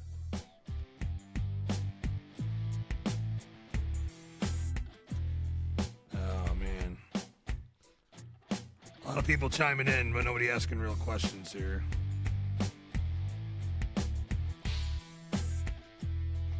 Rock it out. Ain't nobody's business. Now, you actually played guitar for the Wickedness. You filled in at some point, didn't you? There was a point where... Last year I did 3 dates. We did Chicago. We did the Agora in Cleveland. And then we did Grand Rapids, Michigan. Yeah, and I got to play, and that was the first time I actually, got to play stuff that I had played on in the studio and got to play it live, and it was fantastic experience. And most of the crowd didn't even realize it was you. They just probably thought it was whatever. Didn't matter to me. I wasn't there to be a face out leaping around, man. I was just there to play the shit that I had played in the studio. Because that's what George. That's the shit. George wanted me to do a show tape where it's like, well, just put the guitars back in. I'm like, well, why? And he's like, what, are you gonna play guitar? I'm like, I already did. I know all this shit's mine. So he was like, hey, you know what, that's not a bad idea. And so, Jamie thought it was a cool idea, Paul thought it was a cool idea, so out I went to do that. That's the shit. And that was cool. It was a very very, very fun, man. Okay, we got a couple more questions now. So we got Staple says, what's your favorite genre of music, Fritz?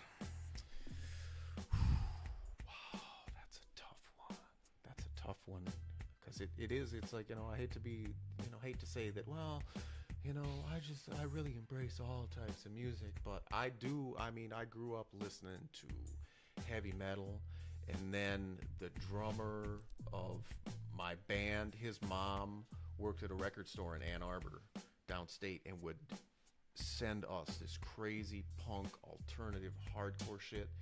And I loved that stuff. I loved, and then when I was working nonstop on rap, that's when you get introduced to all that type of stuff. It's hard because I don't have like a favorite thing that I kick back and listen to. Like, yeah, this is my shit. It's like, it could be anything. It could be Husker Du. It could be, it could be Tupac, and it could be, I love it all. So there really isn't a favorite genre. There's just like, shit that's played with like passion. That's what I like. Good songs played with heart. That's the wicked shit in a nutshell too. Exactly. So look, let's play a couple more tracks that we're gonna come back and close it out. Play that one, dude. That one's like a song that's been around. That one's been around, and that one I just mixed like this previous week. Okay, so we're gonna play "Troubled Minds," and what's the name of the song? Wake Up. Yeah, Wake Up. We're gonna play "Troubled Minds," "Wake Up," and then we'll play "Defekt," "A Long Winding Road" with my homegirl, This Is Sear, and both of which you produced. And again, this was all for the aborted mixtape. The aborted mixtape. Yeah. Shit. That some of it was released, some of it hasn't been released. But you released yours. I released mine. Yeah, I was New Year's. Yeah, and this one is never. This one, the Troubled Minds, has never been. Is this a premiere too? This is a premiere. Yeah. Toxic. Is this premiere? This is a world premiere coming up here. It is a world premiere. Okay, so we're gonna play this new Troubled Minds song.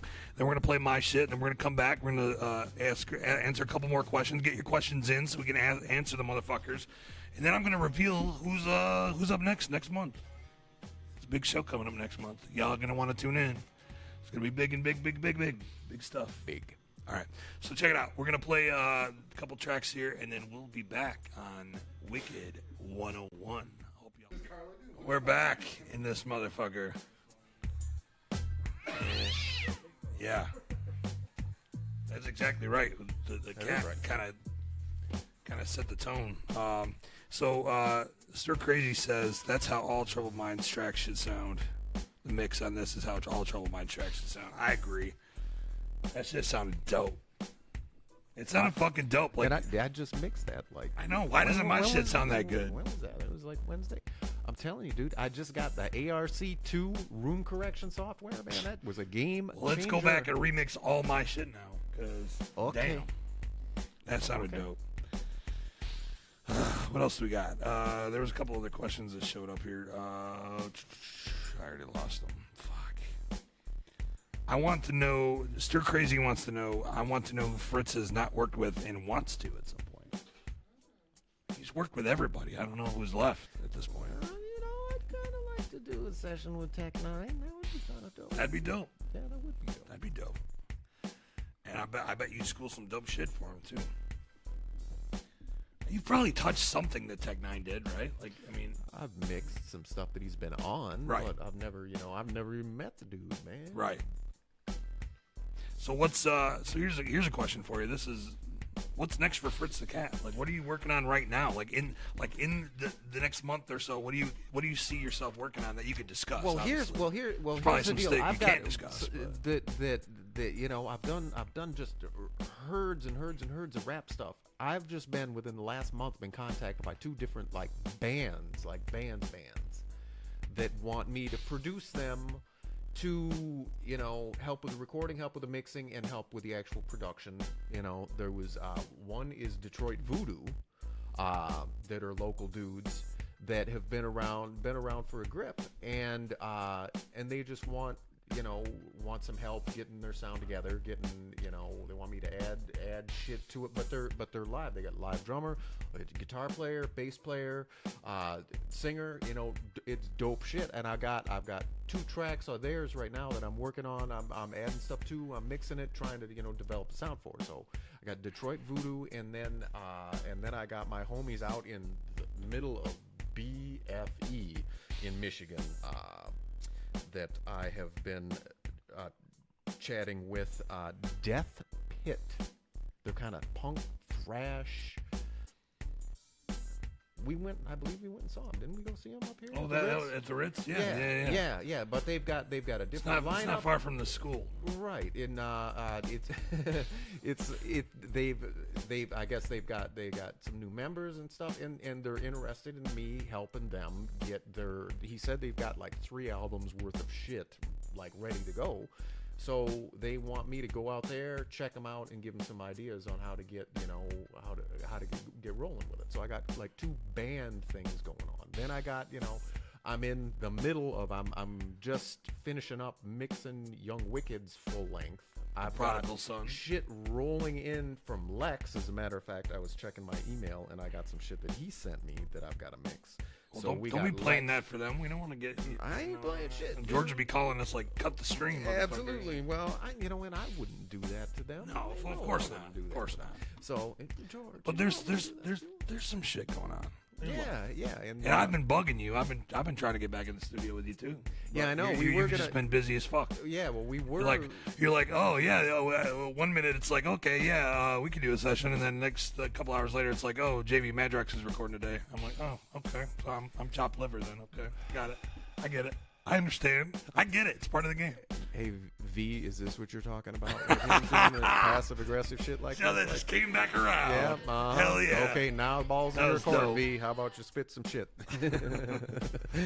But it's gonna happen. We're gonna get back in the studio. We're gonna cook some shit up. I need to start working on this new album, man. And I still gotta put out Resurrected and Remixed, which is it's done. We just gotta mix it. But didn't I be like, well, you send me the files and then I'll start mixing it? And you're like, well, yeah, I should probably do that. And then crickets. I still got all that stuff, but I don't know if I got the. I don't. You know got if all you the re- files. I don't know, but if you start mixing recorded it, I guess. anything, now you No, got. no, it's you all know, done. Now It's you've done. got your booth in the abandoned school that you can record the shit. You know, right at home. Yeah, we pretty much set up shop at this school. As you can see, there's like a broken ass clock in the background over here. Yeah, You can see man, that. is that doo doo in the corner? It probably is. There's probably some squatters. I thought I'd seen somebody in the shadows over there, but it's kind of hard to tell with these lights. Whoever you know, squatted over there, man, needs to seriously get some whole grain in their diet. Probably. That's probably true. So yeah, that's probably true. So you're working on some Magic Ninja shit. You're working on some rock Yeah, because stuff. they got the Year of the Sword thing going on, where it's like everybody is 11 albums they're putting out, right? 11 different projects. Yes, that's nuts, man. What the fuck are they even thinking? Are they They're gonna pull, thinking they it want. off? Well, I think that they had, because at first they did they did The Darkness, and then there really wasn't. They put out some re-release stuff, and then it was Blaze. And I think it was like, if we're gonna do this, we're gonna do this. So then all of a sudden it's like bam, bam, bam. There are EPs coming out, and there's new artists and shit like that. They just want to do it, Speaking of which, you know what I'm really excited for? What are you excited for? Personally, I'm excited for the new RC album. It's dope. I've heard it. I know. You probably did some work on that motherfucker, didn't you? I did. I recorded some shit. It Turn some knobs, push some faders. But you know what? It's all being part of it, man. Everybody, you can't. Everybody can't be the superstar, man. You need a fine support team, and we have a great Magic Ninja support team, from Eric and Sane E doing graphics for stuff, Right. to Big Mike Winiger holding the office down Just holding it down. in a death grip. In a death grip. He does. He And you schools it. try to get He out really of line, does. and you know what? And here's an interesting Mike Winiger story for you. Oh, God. I think he might be watching right now. You want Well, back be careful when here. I was working at the Lotus Pod, these kids used to come and park down at the Farmer Jack around the way and then walk up. And one day, these group of kids came, and I was outside smoking a cigarette, and they're like, "Yeah, hey, what's up? You got anything in there?" Like I was supposed to go in and loot the warehouse and bring them out jerseys and T-shirts or something. So, but I didn't want to be, because those are fans. Because you can't be like, "What the fuck? No, fuck no." So I wrote down. Don't be saying that, because people are going to start parking outside of Magic Ninja like, "Hey, what you got in that dumpster over there?" Well, You don't want that. Well, you don't want to do that, because people ain't gonna give. Well, Phil will tell you to get the fuck out of his. Yeah, what the fuck are y'all doing? Yeah. Anyways, they're all locked. Anyhow, that's a topic different. Anyhow, so a very young Mike Winiger was there, and so I wrote down the main number on a piece of paper and gave it to him, and I'm like, "Call him back," and he said I called him back, and ain't shit for nobody answered the phone. But I at least wasn't a dick. He said he's got his scrapbook of all kinds of shit. He's still got the piece of paper that I wrote the number down on. That's dope. I bet that's probably worth some money on the black So market. yeah, and so you never know, because if I would have been a dick to him, and then now he's the office manager up there, can you imagine? Yeah. He'd make my He'd have been like, "Fuck shit that! again. You're not hiring Fuck Fritz." yeah, fuck that guy. Yeah. Well, I it's heard just he rapes puppies. What just- that can't. Yeah, well, wait, hold on. Well, that's a bit much there. Let's reel it back in. But look, that's kind of like with me too, because back in the day, I would hit you up before I had any money, and I was trying to get you to work on my shit, and you're like, "Well, you need some money first, buddy." Like, well, you didn't say that, but I didn't have any money, so I believe we had some. we had a hell of a long dialogue before I actually worked with you. We had a discussion about how we were going to do your album, but then it came together. came together after and that. it was a lot, and that was when really the barter system came into its own. Yeah. Well, it happens. But as I was saying a minute ago, so I'm really excited for this RLC album, and why don't we just tell them? We're going to tell them. The next show is going to be April 8th with the motherfucking RLC. That's dope shit. That's fucking dope, man. That's very dope. I'm excited. I'm really, really excited. I've been a big fan of the RLC since way back in the day. And, I've been following them since I was in high school. 8-track coming in house crazy. That 8-track. Oh, for sure, man. Porta Studio, For sure. So I remember. So start spreading the word, motherfucker. We're going to have the ROC in the building, in this motherfucking school, schooling all y'all motherfuckers on the wicked shit, talking about his new album, Digital Voodoo. And that's coming up April 8th. That's fresh, man. I don't even know how that happened. It just kind of came I don't know together. what happened. I got some applause. Hell yeah. That's going to be dope, man. I'm excited. Now that dude has I'm got, fucking he's excited, got, that man. is Wicked 101 because he's in the thick of the shit. He is, I mean, I was on the he was also on the fringes short of it. list. I was on the fringes of it. He was in the thick of it, you know? Yeah. I mean, he was, yeah. He's going to have a lot to talk about. I mean, not only his album, but we're going to talk some history with him, you know, same we did with you. Mm-hmm. But that's going to be a dope show. So make sure you tune in, and we'll have more information very shortly on that. But we got a couple minutes left. Anything you want to say? Any shout outs you want to give, man? Like, it's your time, man. Let's, you know, what do you want to tell them? What do I want to tell him, man? Tell them to. Well, Don't- first of all, let me say over here. You can see how I'm talking behind the troll here, but Yeah. you can see his Facebook, his Twitter, his Instagram, and his website. So if you want to buy some beats, you can hit him up on there. Yeah, well, here's the deal, man. People are like, well, I never really even thought, you know, will you do beats for people? I'm like, dude, just hit me up. I'll Defekt do comes first, though. Whatever we'll do. Yeah, well, that's, again, V. Well, you know, he doesn't have any time to make beats for Defekt. Defekt's album's never gonna come out. Don't be afraid to hit me up, man. Yeah, and it for sure. doesn't Yeah, matter well- what level you're at either, because if it's dope shit, I'll be more than happy to work on dope shit, no matter what. It's dope shit. Dope shit is dope shit. It could be, you know, you could just be starting out and just, you know, have a cool idea for something. And I mean that's how we hooked up, you know. So, Right, exactly. Well, yeah, and I remember you from the MC contests. Yeah. I'm like, that's the dude with the fucked up voice. That's him. Yeah. And that's like That with kinda the- sucked up that's there. with Tally Demon and her whole crew. I mean, I've seen the marks. I didn't get very high marks from you, Fred. So But I don't want you to but front. I remembered. I knew who you were. Yeah. I knew who you were. I remember who that was. And you'd come out and you'd school it. You know, you'd have people that come out and they'd school it, and you'd have other people that came out and they did not school it.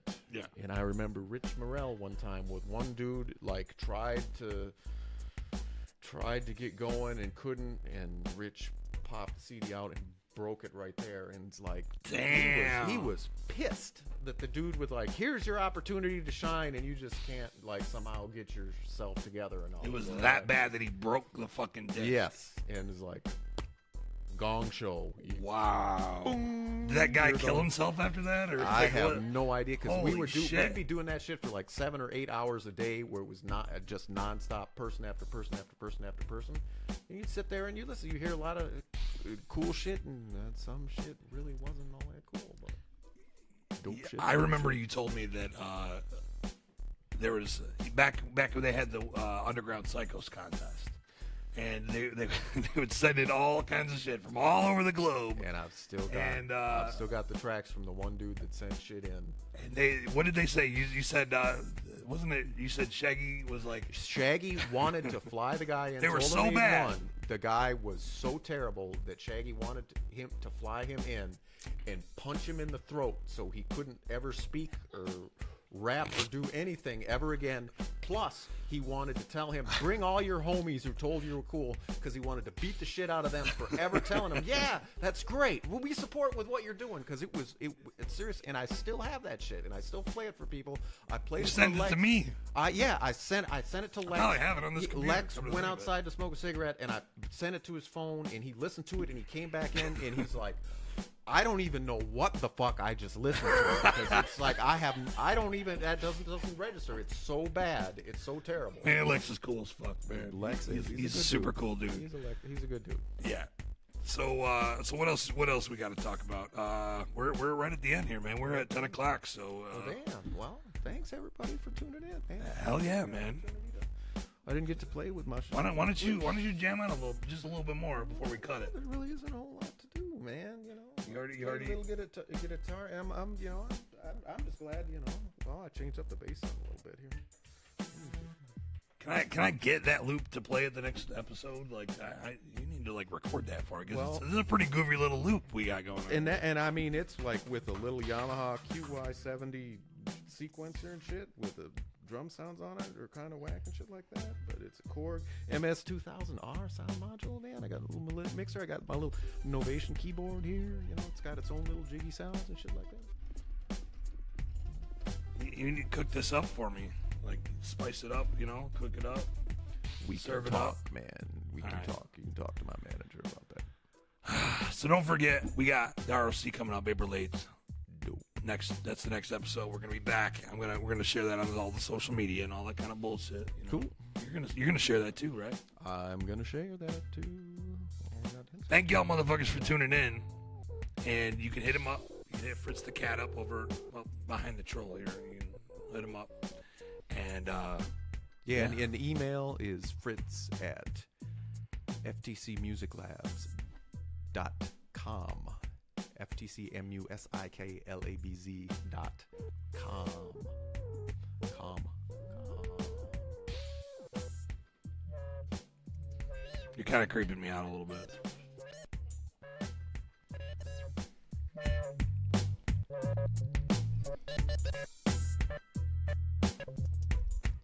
Why is he just staring at me? Lead paint. Lead paint. That's the shit. Brain damage. Trauma. Head trauma. Lead paint. That's right. We're all going to jail, man. Yeah. Until next time, I'm your host, Defekt. This is Fritz the Cat. We love y'all motherfuckers. Thank you for tuning in. Have a good night. Peace. I turned it back on so you could hear the claps. There's a lot of clapping going on. The crowd's loving it, y'all. The crowd's loving it. All right, we'll talk to y'all later. Have a good night.